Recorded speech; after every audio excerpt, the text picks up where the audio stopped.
Hello everybody, good morning and welcome to the United Stand. This is your latest Manchester United news this Tuesday morning after the night before a disappointing draw against Newcastle, and lots to talk about. Some from the last couple of days actually, interesting things coming in from Spain about Paul Pogba. A bit of a rumour around the training ground around Paul Pogba we'll talk about as well. Some developments around Anthony Martial and Edison Cavani, but I think the thumbnail says something about player revolt, and I think sometimes that's a bit sensationalist, but the reality is that performance from Manchester United was pitiful. The players need to take it on the chin. And I think there's a few things to delve into straight away from there. The enormity of the job of Ralf Rangnick, by the way, is huge. He's trying to get a set of players that aren't very good to play a good brand of football. If he was in charge of Liverpool or Chelsea or Man City, their players at those teams would adapt to this system a lot quicker. The bottom line, the headline is United players are shit. That's the truth. Only they can change that headline. I'm fed up of them. They are social media FC. They are excuses FC. It's always the same. They are so inconsistent. You cannot go into a game and guarantee United will win a game. Whether it's Burnley, Norwich, Newcastle, it doesn't matter. For the last 8 years, we cannot go into any game and expect to win because we have a weak mentality and overhyped players who believe they're better than they are. You put Harry Maguire in front of the press last night as the captain of United. You expect a Jordan Henderson. You expect, somebody of real quality who's good enough to hold and talk about football. And he ain't good enough. Excuses last night. He comes out after the game last night and he's talking about, I don't want to make excuses, but we haven't trained properly for 2 weeks and some of us are still recovering from COVID. Oh, that's the excuse, is it? That's why you couldn't pass to save your bloody life. That's why your positional sense is crap. That's why you get skinned like a banana. That's got nothing to do with COVID. That's got to do with a weak mentality. Because in the same interview, you say you're not going to make excuses. 5 seconds later, you're making an excuse. The problem with the club is the players. They have got a massive issue and they need to look in the mirror. And you know what? I heard Gary Neville having a pop last night at Ronaldo and Bruno because they went down the tunnel after the game and they didn't applaud the away fans. Well, that isn't good enough. It isn't good enough. They should be applauding the away fans. But is that not an excuse to go in on 2 foreign players instead of putting the focus on the same thing? We've already seen with Gary, he won't go in on his mates. So he won't go in on Harry Maguire. He won't go in on Scott McTominay. He won't go in on Marcus Rashford. But Bruno and Ronaldo, I'll go in on them because they've gone down the tunnel, which they shouldn't do. But I wake up this morning and I see stats about giving the ball away. And everyone's going in on Bruno. And I'm seeing a tweet from 2 years ago about Manchester United being unsure about signing Bruno because he gives the ball away. And I'm like, hold on a minute. So now it's Bruno's fault we were crap last night and we shouldn't have bought him in the first place because our shit recruitment team had the agenda just makes me laugh every bloody day. Certain fans flip-flop to get their opinions out. Well, we never should have bought Bruno because the recruitment team had concerns about him giving the ball away. Hold on a minute. He's basically took us to third and second in his first 2 years here. Basically single-handedly. He's going through a bad patch. He's not playing particularly well. But now we're saying we shouldn't have bloody bought him. Idiots. Absolute idiots. And this is what we're facing. Look, I'll hit it head on. Bruno wasn't great yesterday. And he did give the ball away a lot. But he brought control to that midfield that was awful in the first half and also had a massive part to play in the goal, but also 2 other big chances. So he didn't play well, but Bruno has this knack of being involved in goals even when he doesn't play that well. And he did bring a measure of control to that midfield that was totally missing. But my major point is, if Bruno didn't play well yesterday but still had a part to play in the goal, what did Maguire, Rashford, McTominay and Fred do? The only midfield battle, in fact, the only battle McTominay and Fred have ever won this season is when they went head-to-head on Warzone. Harry Maguire, he wants to be in the next film of bloody... Was he in the film Ghost? Was he in The Sixth Sense? Because he sees dead people, because God knows who he's passing to, because he's passing to ghosts. And Marcus Rashford, he's like playing FIFA with R2 held down all the time, sprint, and the X and O button, pass and shoot, doesn't bloody work. But let's go in on Bruno. It's all Bruno's fault. It's definitely Bruno's fault. It can never be the 4 players that you know who are at fault at the moment. McTominay and Fred cannot win a midfield battle to save their bloody lives. Maguire is the captain of the team. I wouldn't even have him in the squad on Thursday. And Rashford, I love Rashford, but he's playing crap. And Sancho was awful in the second half as well. That's 5 British players, but it doesn't fit the agenda that's constantly around this football club. That if you've got a British passport, you're in the free, you're fine. The media's going to leave you alone, ex-players are going to leave you on the loan, and certain fans are going to swallow the shite. Those 5 players were abysmal yesterday. Bruno wasn't much better, Ronaldo wasn't much better, Varane wasn't much better, but ultimately, there's 5 players that have been ridiculously inconsistent this season. 4 players. Maguire, Rashford, McTominay and Fred have been our 4 most inconsistent players from August. Bruno's not having a great season, but his stats still stack up. If Rashford was scoring goals, I'd be sat here saying the same. I don't think Bruno's been that good this year, but his stats are still very good. He's still getting assists, he's still getting goals. Rashford ain't. Midfield's not being won, and Maguire's the captain and he's crap. So, look, focus the focus where it needs to be. It's on the players. It's on the players. Stop talking about, giving the ball away when actually that player has had a big part to play in goals. So, look, we're not good enough. We're not good enough. Jack says McTominay is good. If you think McTominay's good enough, mate, go and support Swindon. How can a player be good when we don't win? Shelvey and Longstaff won the midfield battle. How can forget names, how can a Manchester United midfielder be good when they lose the midfield battle to Shelvey and Longstaff?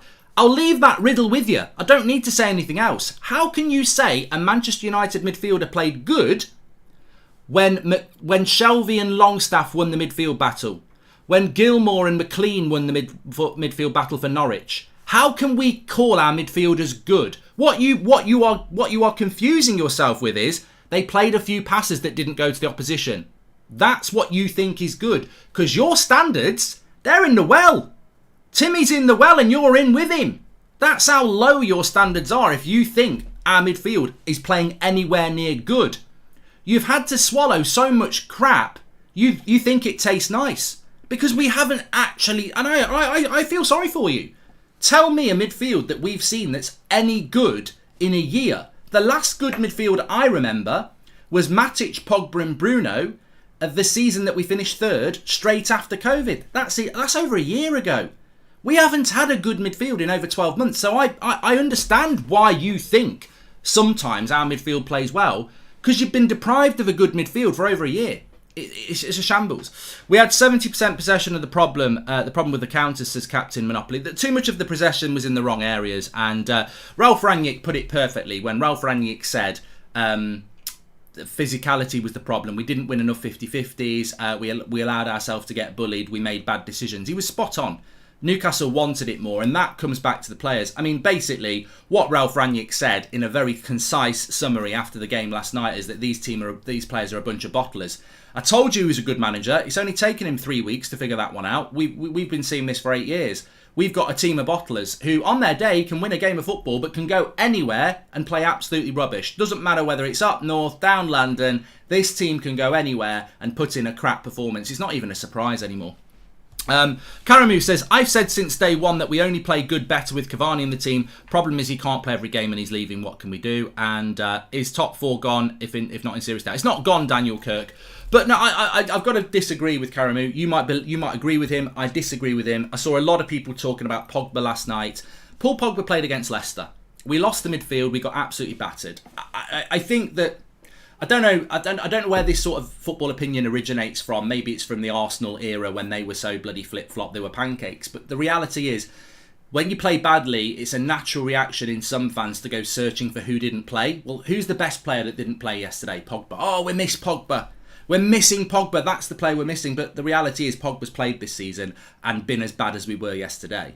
One player's not why we're not playing well. You've got to wake up. Like, you dropped Paul Pogba into that team yesterday, you've still got 5 or 6 awful performances around him. He can't do it on his own. Ronaldo's the prime example of that. You give Ronaldo 3 good chances yesterday, he'll score 2 of them. He got none. So, Paul Pogba's not the saviour. He's not.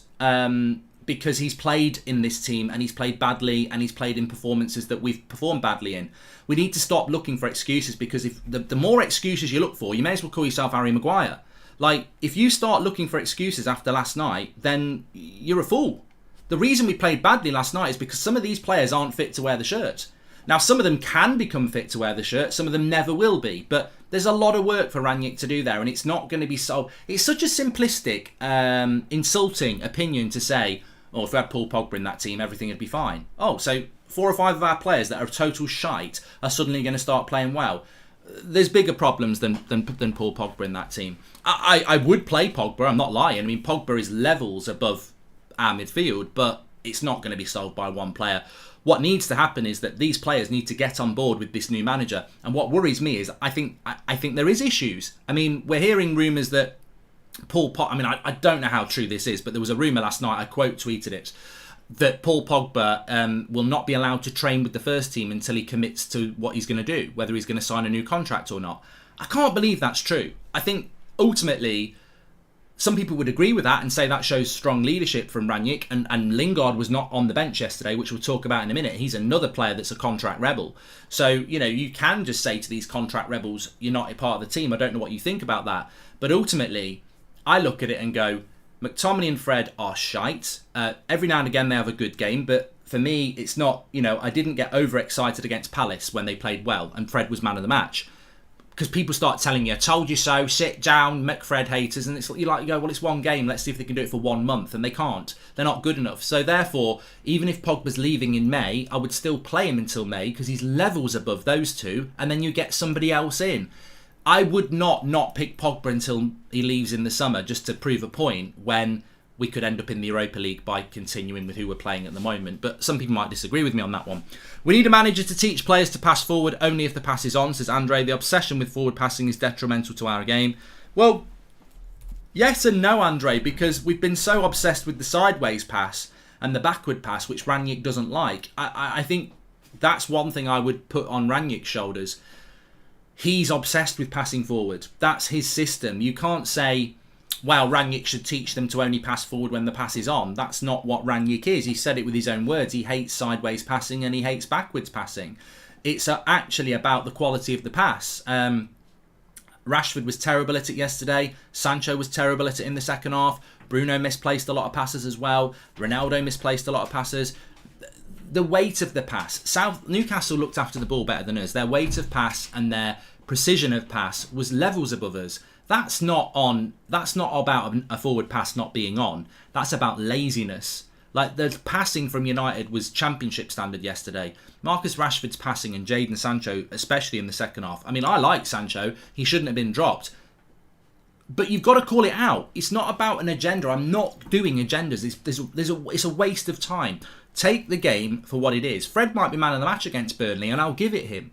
But he still played crap against Newcastle, and I still expect him to play crap against Wolves next week because he's Mr. Inconsistent. But the passing yesterday, even from Sancho, was abysmal. And that's nothing to do with refusing the forward pass. That's about precision and taking care of the ball. That's a lack of concentration. I'm not surprised by our performance, says Kelka. When Hugging Machine took over Fools, they didn't transform to their current positions in Thanos Snap, right? Okay. And I just wanted to point out that Newcastle did way more with just 200 passes than us with nearly 600 and 70% possession. The attack totally disappointed his captain. Well, no, you know, maybe some of you didn't watch the game. We watched the game last night on the watch-along. The attack wasn't the problem yesterday. The midfield was the problem. McTominay and Fred just didn't feed the attack in the first half. We put Bruno into the midfield in the second half, and it became more of an equal game. We were more in the game in the second half. Newcastle could have won it, but in the first half, we were dreadful. We created nothing. In the second half, we did create chances, and Bruno gave us a little bit. It became more of a competitive game when Bruno went in the midfield because we had somebody who did give the ball away a lot, but also could occasionally find the right pass. But Sancho made no difference. He was abysmal in the second half. Rashford never should have played 90 minutes. So you've got a very average midfielder in McTominay. You've got a very poor performance from Sancho, a very poor performance from Rashford. And so basically you're just reliant on Bruno, Cavani and Dalot. They were the only 3 players that really offered anything. Telles was poor, Ronaldo was poor, so you can see why it fell apart. Rashford was poor, Sancho was poor, Telles was poor, Ronaldo was poor, McTominay was poor, so Bruno was poor really, but at least occasionally he was finding the pass. Delo defensively was poor, but offered something going forward. And you can see why we struggled. You should leave them out to force the board to spend in January, says Lee Marsden. And not to be reactionary, but what has Rangnick actually changed? McFred still, Rashford still, Maguire captain still, mediocrity being rewarded, and it's worrying, says Aram. I think you make a great point, Aram, but I think, I'm going to do the preview tonight for Burnley. We've got Ricky on at 2 o'clock, which will be very interesting to see what he said. I know who he'll go in on. He'll go in on Bruno, won't he? But please get a centre back in January and bench Maguire permanent. And the armband, he's too slow, says Cavani. I think that Aaron makes a good point. That team that was picked last night was very similar to the team that Carrick picked. Has Rangnick actually started to do his own thing yet? No. He hasn't. And I said that before the game yesterday. I still think that there is development that we will see. And how he develops is key, because he's got to make changes against Burnley. Bruno can't play against Burnley for a start. So does Donny start? Does Lingard come in? I mean, I think he's got to play Donny next to Fred or McTominay, because we saw that in the second half. You play McTominay and Fred and we might have the same problem again where we're not feeding the attack. At least Bruno fed the attack. He did give the ball away a lot, but he did feed the attack way more than Fred did. So I think you've got to play a player like that in the midfield. So I'd put Donny in there, which then means, do you play Sancho and Greenwood, or do you bring Lingard in? Because we can't play Bruno. RSG, thank you very much. Andre says, Jones was never in his career as bad as Maguire, but nobody's ready for that conversation, says Andre. And how we haven't had Donny and Bruno as the 6 and 8 is mind-boggling, says Haven. When Pogba's bad, he needs to be in the number 10 when he's back. Bruno showed tracking back. I actually quite enjoyed Bruno's second half performance in that midfield. I actually thought it was much better than what we've seen in that midfield for a while. I hate the feeling after games like that. Burnley can't come quick enough. I expect changes. Shaw and Van der Beek maybe. Yeah, I mean, look, I'll do the preview tonight, Daniel, but definitely Donny needs to start. Definitely Luke Shaw needs to come in as well. I like Telles, but I think that I think Luke Shaw offers more. And I enjoyed Bruno's performance in the second half because Fred and McTominay were horseshit in the first half. They did nothing. Their passing was crap. They picked up the runners poorly. Bruno had a massive part to play in the goal. He gave the ball away a lot. I appreciate you. A lot of you've got a foreign agenda. I get that. I see it every week for the last 3 years. Whether it's Martial, Pogba, De Gea, Bruno. You go in on foreign players and you protect your British players. I'm not talking to everybody there, but you know who you are in the chat. You're a loud majority. You're a loud minority. I don't listen to you because I see it every week. And you will get sat down because our foreign players are better than our British players. Oh, I've said it, but it's true. De Gea, Varane, Ronaldo, Cavani, Bruno, Pogba. They're all better than your British players. But, you know, we have a British bias within this football club, within this media, within this country. The fact is, this club, without foreign players, wouldn't be anywhere. So I don't know why we have this bloody British bias. The shit players for United at the moment are Harry Maguire, Scott McTominay, Fred and Marcus Rashford. They're a bloody embarrassment to the shirt. But you won't see that, so we'll have to discuss it. That's as simple as that. Mark, should Harry not be stripped of the captaincy just for his post-match excuses? His comments versus Ralph Rangnick's clearly show a sustainable disparity between the manager and the captain. So that's from Pregash, and basically Harry Maguire said, I'm not going to make any excuses, but then made an excuse about having 2 weeks off from matches. I mean, look, I agree. I think that United would be... You'd expect United's energy levels to not be where they need to be when they haven't trained for 2.5 weeks. But, you know, we've all had a bad cold. We've all had the flu. Some of you have had COVID. Does that impact on your ability to pass the ball, tackle, and position yourself correctly? No, it bloody doesn't. It might slow you down a little bit, but, you know, it doesn't impact on your passing ability. And that was lazy from Manchester United yesterday. But look, let's talk a little bit about transfers. It's a really weird situation because I do think that the race for top 4 is still on. We've got to beat Burnley. We had to beat Newcastle last night, so let's not say we're definitely going to beat Burnley. There are no guarantees there. We've got to beat Burnley and we've got to beat Wolves. That's the next 2 league games. Obviously, Burnley on Thursday, Wolves next Monday. We've got to win those games. If we do win those games, then we put ourselves probably within a win of Arsenal and Spurs. So look, we're not out of a race for top four, but we're making it very, very difficult for ourselves. And we're going to make it more difficult for ourselves because if we're going to go between now and May with that midfield setup, then every game we play between now and May, we are giving the opportunity to the opposition to get points. Everybody is playing us and going, we can win that midfield battle. And I've been on about it, and you've been on about it for over a year. Every team knows they can battle our midfield. Even when we finished second last year, we didn't win midfield battles. We won games with a back six hitting on the break. We kept it tight and we hit on the break. We don't win midfield battles, and that's why we don't win many games 3-4-0. Because we don't to win 3 or 4-0, you've got to dominate the possession. And we had dominated the possession last night statistically, but we never dominated the game. And to dominate the game, you've got to run the midfield. We're not going to run the midfield with that midfield. So he's got to buy in January, and the board have got to give him a midfielder. And even if he buys in January, it's still going to take a lot of luck for that midfielder to come in and revolutionise things. I think the reason we could be playing Europa League football next year is because the previous manager never saw this coming and spent lots of money on areas we didn't need to. And the biggest one for me is Jadon Sancho. I like Sancho. I think he'll be a good signing, but that 74 million needed to be spent on the midfield before it was spent there. And we said it in the summer, and we're saying it again now. The midfield was neglected in the summer. It was low priority. You can read Manchester Evening News, Athletic, Fabrizio Romano. They all said the same thing. United would like a midfielder, but he's not the priority ahead of Varane and Sancho. We neglected the midfield, and if we don't get top four, it will be because of that decision last year, because the midfield is not good enough. And every game we go into, we are giving any opposition, whether it's bloody Norwich or Newcastle or Southampton or Man City, we are giving them the green light to dominate our midfield. And we saw it yesterday. Shelvey and Longstaff dominated our midfield for about an hour. It's not good enough. Mark, this is why Marcel is probably leaving. He's had enough of no double standards. He gets attacked for being poor, but others get protected, says Randy. Hey, Mark, I mentioned last season and this season Bruno should play the midfield, but I was shut down. He's influenced the game better in that position. Well, look, I accept that Bruno wasn't great last night, but he looked a lot better in the midfield role because Fred and McTominay were so bad, so it was easy for a player of quality to go in and make a difference. Can't blame the manager here. It's completely on the players. They seem disinterested and don't know how Donny does not get a chance. Well, that was something that I would put on the manager, actually, RSG. I don't know why Donny didn't get on yesterday. Muzzy Lion says Shelvey got the ball in 30 yards of space after McFred followed the ball out left, leaving the gap. Shelvey then got the shot off my under-12 team, left that space. I'd be snapping. They were terrible in the first half, Muzzy. Mark, we've done that. I mean, look, what worries me a little bit, and I just want to talk about this. So there's a link with Martial to Marseille now, and there's a link with Martial to Lyon.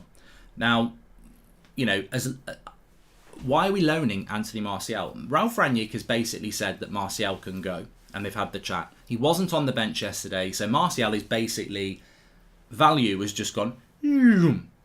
For me, I don't understand why Martial has barely trained with a new manager and wants to go.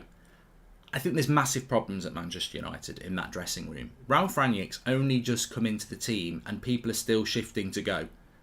They don't see this as a new start. They still want to go. I still think Donny will go if we don't start using him. Martial hasn't even given Rangnick a chance. I want to go.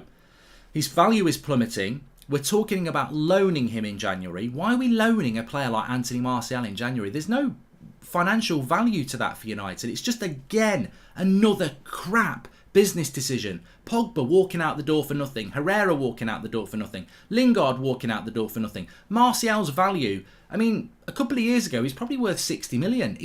What is he worth now? He's worth nothing if we're going to let him go on loan for 5 months. The way we've run this football club is a joke, and the way we're still running it is a joke. And the fact that Martial won't even give Rangnick a chance shows you the depth of issues within that United dressing room that have been rumoured for a long time. There are cliques, there are people who think they're better than they are, there are stubborn people, there are arrogant people in that dressing room who think, I play for Man United, I've got a few million people following me on social media, I'm above criticism. And that is the problem within United's dressing room. And that is the problem when you've got people like Anthony Martial who are basically saying to Rangnick, yeah, you're probably a good coach, I'm not waiting around, I can't be arsed, I want to go. I mean, in some ways you've got to respect it. In some ways, it's unbelievable that a new manager comes in and a player who's not even trained with him says, I want to leave. You know, that is just totally and utterly, I've had enough. You got Jesse Lingard yesterday, won't sign a new contract, putting an Instagram post out with a smiley face praying, and you think, well, a heart and a praying thing, and a picture of himself, and you think, a couple of hours before the game, does that mean he's playing? Does that mean... And then he's not playing, and you think, well, what does that mean then? He's hoping he's going to play and he hasn't been picked. He's hoping for a move. And you're like, social media FC again. It's like the club is a joke. You wouldn't get this at Liverpool, is what I'm trying to say. Forget Man City, forget Chelsea. You would not get this behaviour from Liverpool. Because Jurgen Klopp is respected by that squad. And he runs that club with an iron fist. And the players will run through brick walls for him. And I think that's the best example. I hate comparing ourselves to Liverpool. But the way Jurgen Klopp has Liverpool... is Man United need to be like that.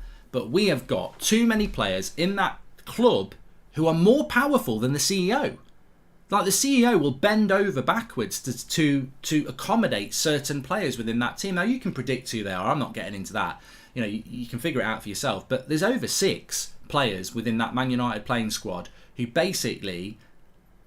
they say jump and the club say how high. How can you have that? Name me one player at Liverpool that's like that. Even Mo Salah, who isn't like that anyway, if he's tried it on, Klopp would move him out of the team.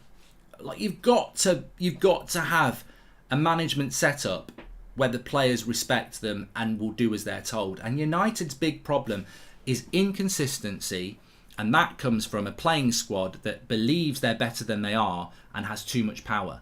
It genuinely needs breaking down, and the club are too scared to do it. You know, you can bring in someone like Rangnick, but the club is still run by the same people. And if you went to, if I was Ralph Rangnick and I knocked on the door of Ed Woodward or whoever the bloody CEO is, or Joel Glazer, and I said, look, I need to get rid of this player, and this player, and we need to use the money from those players to bring in better players. And over the next 18 months, we will become more like a Liverpool, where we've got a playing squad that will run through brick walls and the fans will adore. But you've got to let me make those 3 big decisions. And they will go, you want to sell that player, and that player? Are you joking? That player's massively popular and he's huge on social media. No, they won't do it. And I actually do find myself not sure of where United are going over the next 5 years. I think Rangnick's a very good appointment. I think getting rid of the last manager was spot on. But the playing staff is so fragmented.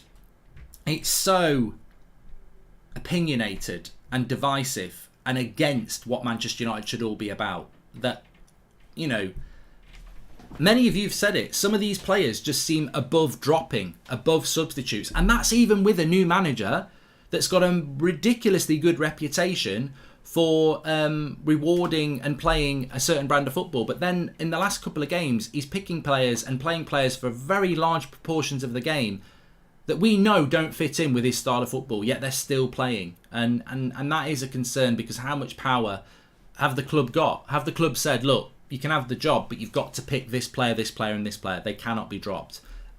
Wouldn't surprise me. Maguire got turned like Beyblade by St. Maximum, yet has the nerve to keep talking. Not my captain. Never understood why De Gea was no longer the captain, says the football genius. I'm being serious. I would have subbed Maguire for Phil Jones. I'm tired of our captain watching Neymar highlights before every game. The amount of times he loses the ball from dribbling, says Akil. Well, look, there was a story about Pogba that I needed to bring in, that Marca from Madrid are saying, actually I don't know whether Marca are Madrid, I know ASR, they're basically saying that Pogba to Madrid is not going to happen. I think they're more focused on Mbappe and Haaland. Now, if Pogba's not going to Madrid and Juventus can't afford him and he doesn't fancy PSG, Paul Pogba might sign that new contract that we're offering him on 400 grand a week. And we go back to where we were a few minutes ago. Now, I'm not actually talking about Paul Pogba, but we go back to being that club that we know we are. Social media FC, more interested in clicks than cups. And Paul Pogba is a very marketable player. We've put a contract on the table for £400,000 a week. £400,000 a week. He's currently on about £350. What has Paul Pogba done to justify a 25% increase in wages over the last 3 years? He hasn't justified it. And he might sign that contract because there's nowhere else to go. What a lovely warm feeling that gives you, that Paul Pogba might sign a contract he doesn't actually deserve because nobody else wants him. Welcome to Manchester United. Marketing FC. I mean, I like Pogba, but I want him to stay because he believes that this is where he can win trophies, not because we're the only option left. And it's looking like we are the only option left. And you know, this is United's problem. He's on 290k at the moment, says United Adrian. So we're going to give him nearly a 35% increase in wages. For what? I mean, he didn't even have a starting place under the previous manager. So I think there's still massive problems at that football club.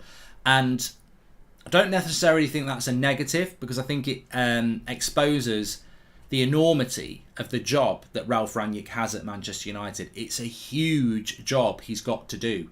And, you know, as I said last night, if you wake up every morning and you're used to brushing your teeth with your right hand, and you've been doing that for 7-8 years, and then someone comes in and says, do it with your left hand, it'll be better for you. It's difficult.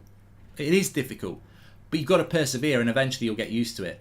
United players last night, they found that difficult, so they went back to doing it with the right hand, which is not what Rangnick wants. He's got to teach players, some of which can't even do that. You know, they're just not good enough. I mean, this is a great point. It's going to take time for United to go from being a pragmatic, slow footballing side to a fast, energetic footballing side. That will take time, especially in the middle of the season. He hasn't even got a pre-season to do it. So it's always going to take a bit of time. But one of the biggest issues is some of these players can't play at this level.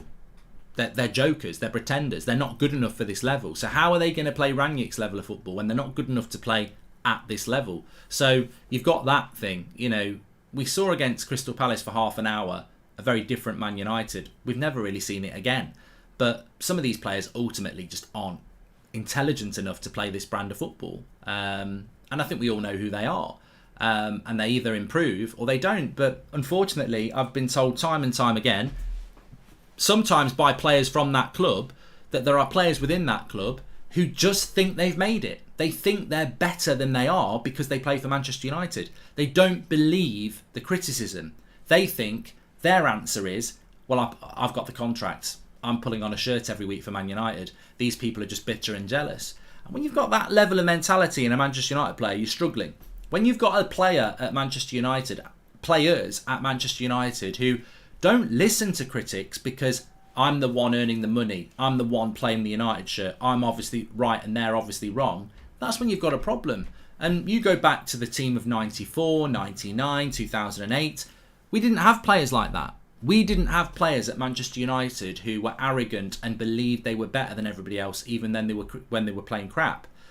They believed they were better than everyone else, but they believed it because they performed week in, week out. Consistency is a word that doesn't exist at Manchester United. It hasn't existed for nearly a decade.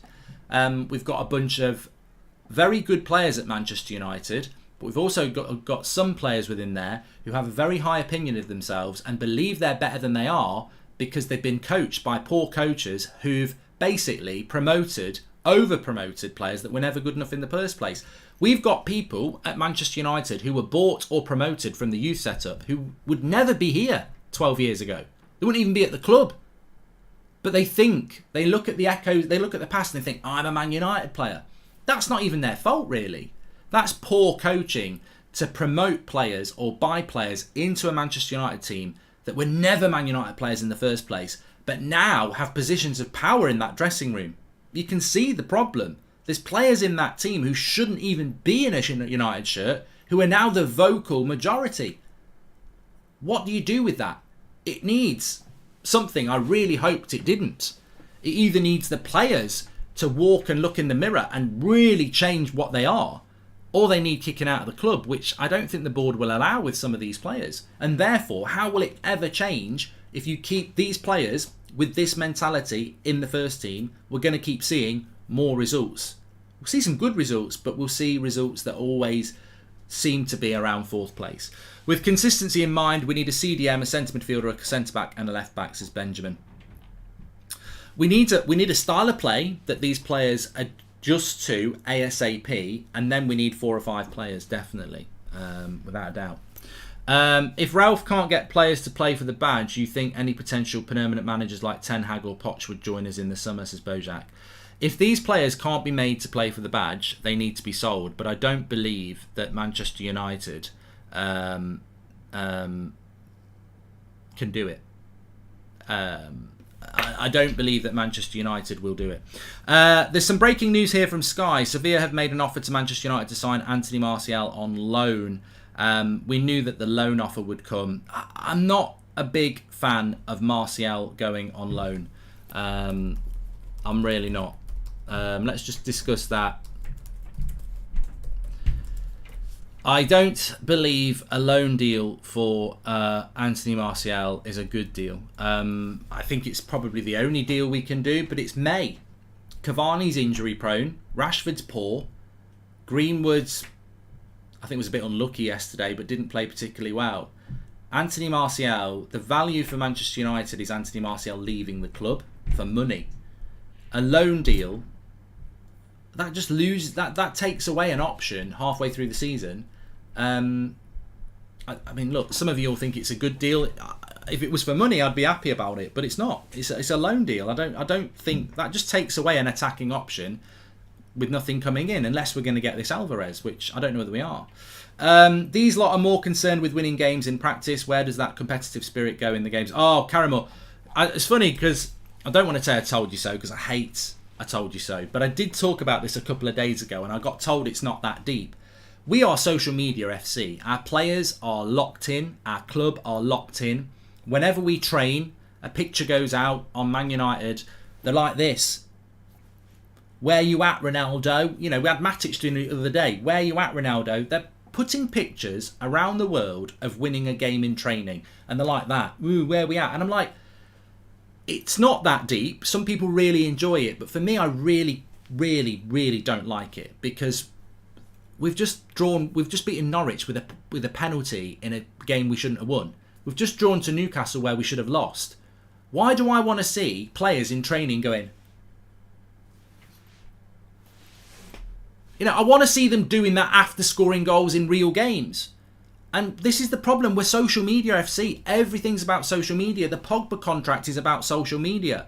Picking Rashford when he's not playing well is about social media. Cristiano Ronaldo scoring a free kick in training is about social media. The club is about social media.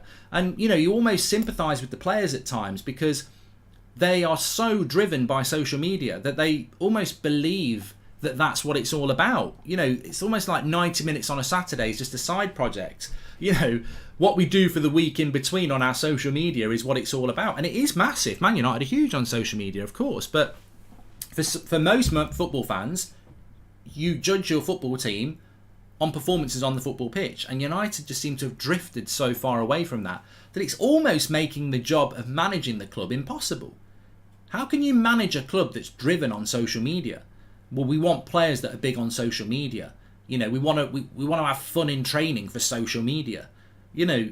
Imagine what you can do all these things if you build a team that's good enough to win on the pitch. Like Man City could be massive on social media if they wanted to. They just got no personality, have they, off the pitch? But maybe that's why they're successful on the pitch.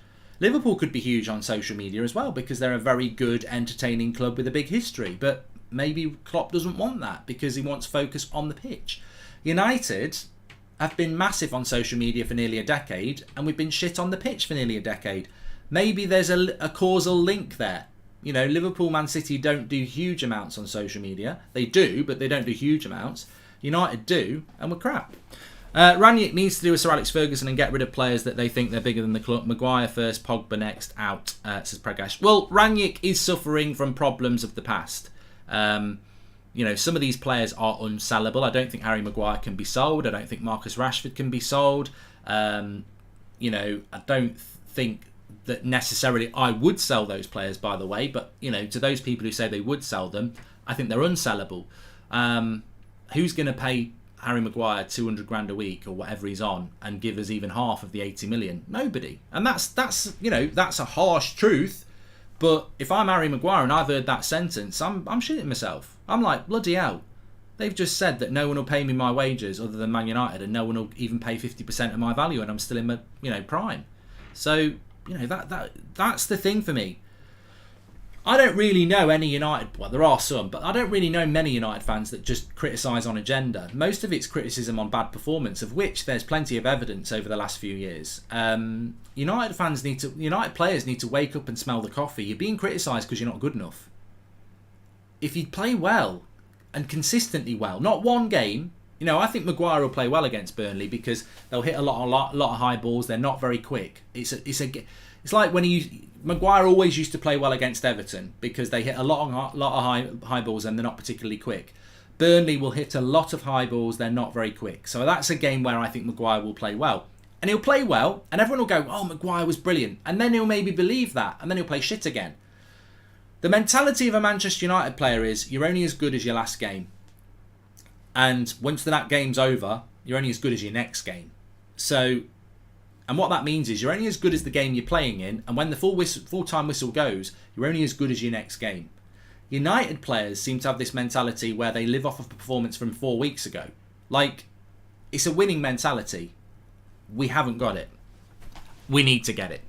As a Mancunian on the other side of the aisle, it pains me to see United in this state. There are the personalities at Old Trafford are ruining the football club. W. Parsons, from top to bottom, there are too many coasters in that team. There are too many chances in that team. There are too many messes in that team. There are too many myths in that team.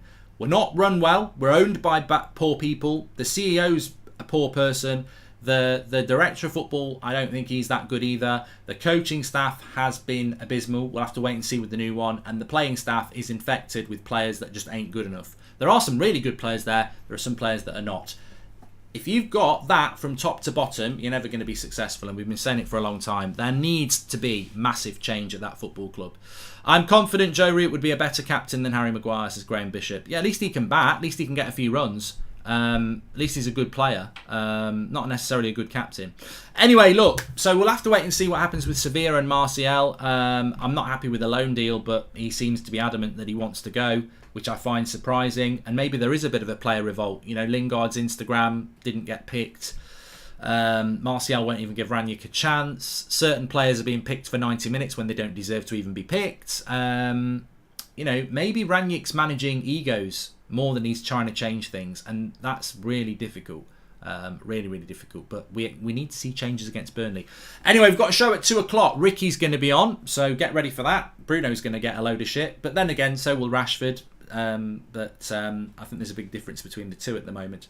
Thanks everyone for watching. Smash a like on the video. Make sure you subscribe.